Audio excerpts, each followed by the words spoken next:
नमस्कार, भारत के पहले digital mobile news channel metro TV में आपका स्वागत है। मैं हूं अनामिका। बुलेटिन की शुरुआत करते हैं आज की हेडलाइन से। इलाहाबाद में रविवार से शुरू होगी बीजेपी राष्ट्रीय कार्यकारिणी की 2 दिवसीय बैठक। कई महत्वपूर्ण प्रस्तावों पर होगी चर्चा। बैठक के बाद पीएम मोदी करेंगे रैली को संबोधित। जेएनयू में लगे देश विरोधी नारों वाले वीडियो क्लिप में नहीं हुई थी छेड़छाड़। सेंट्रल फॉरेंसिक साइंस लेबोरेटरी की रिपोर्ट में हुआ खुलासा। दिल्ली पुलिस ने करवाई थी वीडियो की जांच। बिहार की इंटर आर्ट्स की टॉपर रूबी राय शनिवार को भी नहीं पहुंची बोर्ड ऑफिस। काफी इंतजार के बाद विशेषज्ञों का दल वापस लौटा। 25 जून को पेश होने का दिया एक और मौका। रियो ओलंपिक के टेनिस मुकाबले में रोहन बोपन्ना होंगे लिएंडर पेस के जोड़ीदार। अखिल भारतीय टेनिस संघ ने लगाई मुहर। मिश्रित युगल में बोपन्ना सानिया मिर्जा का देंगे साथ। और बॉम्बे हाईकोर्ट ने उड़ता पंजाब फिल्म के निर्माता को दी राहत। फिल्म के नाम में बदलाव की सेंसर बोर्ड की अपील को ठुकराया। बोर्ड को ज्यादा मीन मेख न निकालने की दी सलाह। सेंट्रल फॉरेंसिक साइंस लेबोरेटरी ने गत 9 फरवरी को जेएनयू में लगे देश विरोधी नारों वाले वीडियो क्लिप को सही पाया है। जेएनयू परिसर में देश विरोधी नारे लगाने के आरोप में कन्हैया, उमर और अन्य छात्र गिरफ्तार किए गए थे।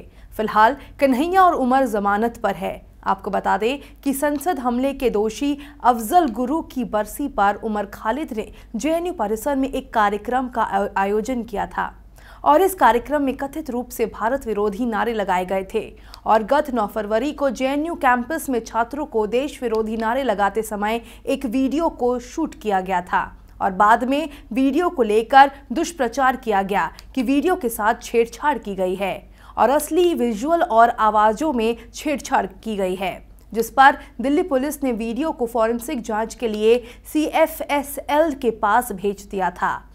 बिहार की इंटर आर्ट्स की टॉपर रूबी राय बिहार बोर्ड ऑफिस में इंटरव्यू के लिए निर्धारित समय पर नहीं पहुंची, जबकि इंटरव्यू लेने वाली विशेषज्ञों की टीम पहुंच चुकी थी। काफी इंतजार के बाद जब रूबी नहीं पहुंची तो उनको बोर्ड ऑफिस में पेश होने के लिए एक और मौका दे दिया गया और अब उन्हें 25 जून को बिहार बोर्ड ऑफिस में आने के लिए कहा गया है। वही बोर्ड के नवनियुक्त सचिव भी रूबी के आने का इंतजार कर रहे थे। 3 जून को टॉपरों को इंटरव्यू के लिए बुलाया गया था। तब इंटर आर्ट्स टॉपर रूबी राय के पिता ने कहा था कि उसकी बेटी डिप्रेशन की शिकार हो गई है, इसलिए वह इंटरव्यू के लिए नहीं जा पाएगी। इसके बाद बोर्ड ने रूबी को एक मौका देते हुए 11 जून को इंटरव्यू के लिए बुलाया था। पुलिस ने भगवानपुर में रूबी के घर पर बुधवार को ही इश्तेहार चिपका दिया था। अखिल भारतीय टेनिस संघ ने तमाम अटकलों पर विराम लगाते हुए घोषणा कर दी है कि legend Leander Paes Rio Olympic के पुरुष वर्ग में रोहन बोपन्ना के जोड़ीदार होंगे, जबकि मिश्रित युगल में सानिया मिर्जा और बोपन्ना की जोड़ी उतरेगी। AITA की चयन समिति की RK खन्ना टेनिस स्टेडियम में बैठक के बाद AITA के अध्यक्ष अनिल खन्ना ने रियो ओलंपिक के लिए भारतीय टीम की घोषणा की। अध्यक्ष अनिल खन्ना ने संवाददाता सम्मेलन में बताया कि भारत की पदक संभावनाओं को मजबूत करने के लिए चयन समिति ने बोपन्ना के साथ पेस को उतारने का फैसला किया है। बोपन्ना पुरुष युगल में शीर्ष 10 में शामिल खिलाड़ी है और उन्होंने AITA को एक पत्र लिखकर साकेत मिनेनी के साथ जोड़ी बनाने की इच्छा जताई थी और इसके साथ लिएंडर पेस का अब विश्व रिकॉर्ड 7वां ओलंपिक खेलने का सपना भी पूरा हो जाएगा। भारतीय बैडमिंटन खिलाड़ी साइना नेहवाल ने ऑस्ट्रेलियन ओपन सुपर सीरीज के वुमेन सिंगल्स में दुनिया की दूसरे नंबर की चीनी खिलाड़ी यान वांग को हराकर फाइनल में प्रवेश कर लिया है। साइना इस सीजन में अपने पहले खिताब से महज 1 कदम दूर है। साइना ने चौथी वरीय यान को आधे घंटे तक चले सेमीफाइनल में 21-8, 21-12 से शिकस्त दी। लंदन ओलंपिक में कांस्य पदक जीतने वाली साइना की भिड़त अब फाइनल में रविवार को चीन की दुनिया की 12वीं नंबर की खिलाड़ी सुनियू से होगी। सुनियू ने दूसरे सेमीफाइनल में हमवतन ली जुरिये को हराया, जबकि पुरुष सिंगल्स में किदाम्बी श्रीकांत सेमीफाइनल में डेनमार्क के हैंस क्रिस्टियन विटिंग से 20-22, 13-21 हार गए हैं। क्रिकेट में फिलहाल नया दौर चल रहा है। लेकिन टेस्ट क्रिकेट ही क्रिकेट का असली और विशुद्ध रूप है और इस सच से आज भी मुंह नहीं फेरा जा सकता है। छोटे प्रारूप की लोकप्रियता के बीच जब दर्शक टेस्ट क्रिकेट से दूर भाग रहे हैं, बीसीसीआई ने कुछ अहम कदम उठाए हैं। बीसीसीआई ने हाल ही में 6 नए टेस्ट सेंटर्स का ऐलान किया है।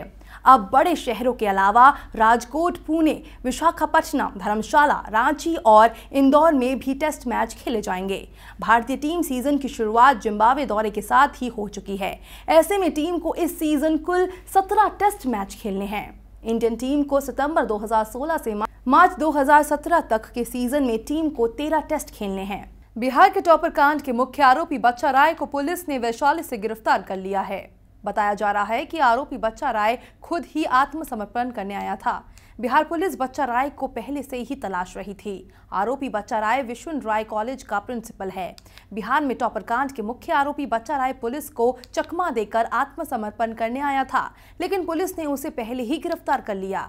पुलिस उसकी तलाश में लगातार छापेमारी कर रही थी और उसके सभी संभावित ठिकानों पर छापेमारी भी की थी। गिरफ्तार किए जाने के बाद टॉपर कांड के मुख्य आरोपी अमित कुमार उर्फ बच्चा राय ने कहा कि वो बेकसूर है। टॉपर कांड के मुख्य आरोपी बच्चा राय छात्रों को टॉप करवाने के लिए 1 लाख से 2 लाख रुपए तक की रकम लेता था। बीजेपी के सांसद मनोज तिवारी ने कहा कि अगर दिल्ली में भ्रष्टाचार निरोधक ब्यूरो अगर जांच करे तो दिल्ली के सीएम केजरीवाल जेल में बंद होंगे। उन्होंने केजरीवाल की ओर से लगातार एसीबी को दिल्ली सरकार के अंदर करने की मांग पर ये प्रतिक्रिया दी है। उन्होंने कहा कि केजरीवाल के ज्यादातर विधायक भ्रष्ट है। तिवारी ने केजरीवाल के बीजेपी पर दलित अल्पसंख्यकों को लेकर किए हमले के बारे में कहा कि ये बहुत नीचे स्तर पर बात की है।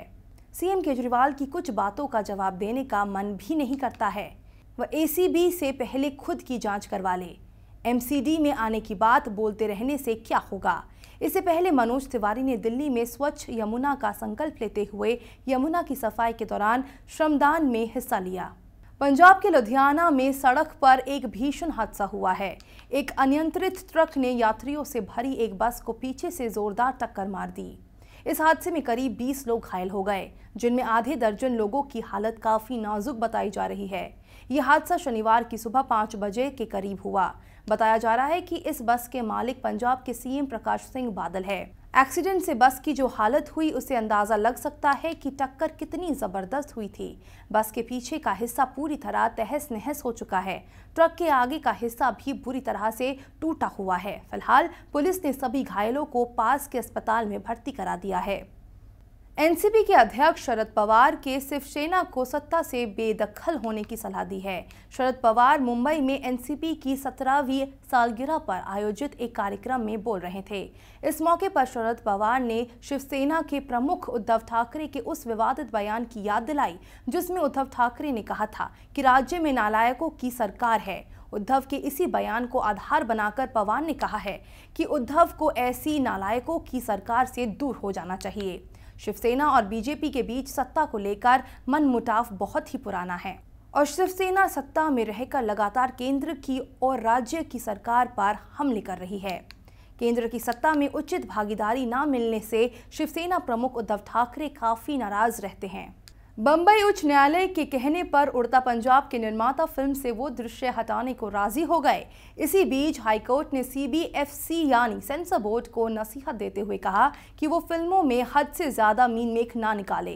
पंजाब में युवाओं को मादक पदार्थों की लगी लत के मुद्दे पर बनाई गई उड़ता पंजाब में एक सीन हटाने के सेंसर बोर्ड के सुझाव पर तो उच्च न्यायालय सहमत हो गया, लेकिन जब सेंसर बोर्ड ने फिल्म से पंजाब शब्द हटाने की मांग की तो अदालत ने उसे साफ नामंजूर कर दिया। हाईकोर्ट ने निर्माताओं से कहा कि वो फिल्म में अब शब्दों और अश्लील दृश्यों को थोड़ा कम करे, क्योंकि सिर्फ इन्हीं चीजों से कोई फिल्म नहीं चलती है। उड़ता पंजाब पर बहस के बाद हाईकोर्ट की खंडपीठ ने कहा कि वो इस मामले में 13 जून को आदेश पारित करेंगे। आरजेडी प्रमुख लालू प्रसाद यादव के सरकारी आवास को 10 सर्कुलर रोड को दुल्हन की तरह सजाया गया है। आज इस घर पर दिवाली भी बनाई गई, क्योंकि 11 जून को लालू यादव पूरे 69 साल के हो गए हैं। पटना शहर में तो पहले से ही लालू के जन्मदिन की बधाइयों के बैनर लगाए गए हैं। बिहार के सीएम नीतीश कुमार ने कहा कि लालू जी को जन्मदिन की बधाई है। इनका जीवन संघर्ष की कहानी है। उन्होंने कहा कि हम लोग मिलकर काम कर रहे हैं और आगे भी करते रहेंगे। ये एकता आगे भी जारी रहेगी। जबकि राबड़ी देवी ने मीडिया को बताया कि सोनिया गांधी ने लालू जी को फोन पर जन्मदिन की बधाई दी है। मैं उनका धन्यवाद करती हूं। इस मौके पर लालू यादव ने कहा कि नीतीश और हम भाई हैं, दोनों को ढेर सारी बधाइयां। महागठबंधन को लेकर कोई भ्रम ना रहे। महागठबंधन की सरकार गरीबों के लिए काम कर रही है और मेरा आह्वान है कि लोग बीजेपी का साथ छोड़ दें। 7 राज्यों से राज्यसभा की शेष 27 सीटों के लिए आज मतदान हो रहा है। मौजूदा चरण की कुल 57 राज्यसभा सीटों में से 30 पर बिना मतदान के फैसला हो चुका है। वहीं उत्तर प्रदेश की विधानसभा में क्रॉस वोटिंग को लेकर हंगामा शुरू हो गया है। समाजवादी पार्टी के विधायक ने गुड्डू पंडित पर क्रॉस वोटिंग का आरोप लगाया, जिसके बाद विधानसभा में हंगामा शुरू हो गया। राज्यसभा चुनाव में कुछ सीटों पर मुकाबला रोचक हो सकता है। खासतौर पर उत्तर प्रदेश, कर्नाटक और हरियाणा की कुछ सीटों पर नजर रहेगी। वरिष्ठ कांग्रेसी नेता कपिल सिब्बल और वरिष्ठ वकील आर.के. आनंद समेत कई जाने माने उम्मीदवारों के भाग्य का आज फैसला होगा। कुछ राज्यों में बीजेपी और कांग्रेस के बीच कांटे की टक्कर होगी। उत्तर प्रदेश के इलाहाबाद में रविवार से शुरू होने वाली बीजेपी राष्ट्रीय कार्यकारिणी की 2 दिवसीय बैठक के लिए पार्टी के सभी महासचिव आयोजन स्थल पर पहुंच चुके हैं। 12 से 13 जून को होने वाली मुख्य बैठक से पहले सभा महासचिव 2 महत्वपूर्ण प्रस्तावों को अंतिम रूप देंगे। पार्टी की बैठक में पहला प्रस्ताव मोदी सरकार के 2 साल की उपलब्धियों के बारे में बताने वाला होगा। वहीं दूसरा प्रस्ताव आर्थिक मसलों पर केंद्रित होगा। पार्टी महासचिव आज शाम शहर के कान्हाश्याम होटल में इस पर चर्चा के लिए बैठक करने वाले हैं। आर्थिक प्रस्ताव को अंतिम रूप देने का जिम्मा महासचिव राम माधव को सौंपा गया है। संगम नगरी में बैठक के बाद प्रधानमंत्री नरेंद्र मोदी एक रैली को भी संबोधित करेंगे। भारतीय तर्कवादी और महाराष्ट्र के लेखक नरेंद्र दाभोलकर हत्याकांड की जांच कर रही केंद्रीय जांच ब्यूरो जहां एक और ताबड़तोड़ छापेमारी कर रही है, वहीं सूत्रों के हवाले से खबर है कि एजेंसी ने मामले में हिंदू जन जागृति के कार्यकर्ता वीरेंद्र तावड़े को गिरफ्तार कर लिया है। पिछले दिनों सीबीआई ने तावड़े के पनवेल स्थित आवास पर छापेमारी भी की थी। छापेमारी के दौरान सीबीआई ने कहा कि उसे कुछ दस्तावेज, मोबाइल नंबर, ईमेल और अन्य सामग्री मिली है, जिसकी जांच की जानी है। एक जनहित याचिका की सुनवाई करते हुए बॉम्बे हाईकोर्ट के आदेश पर सीबीआई ने 9 मार्च 2014 को एक मामला दायर किया था, जिसके बाद ये कार्रवाई सामने आई है। दाभोलकर की 20 अगस्त 2013 को गोली मारकर हत्या कर दी गई थी। नौसेना के विमान वाहक पोत INS विक्रमादित्य में हादसा हो जाने की वजह से 2 नौसैनिकों की मौत हो गई। हादसा कल शाम को 5 बजे हुआ। गोवा के पास कारवार नौसेना के बेस पर विक्रमादित्य पर रिफीट का काम 1 जून से चल रहा है।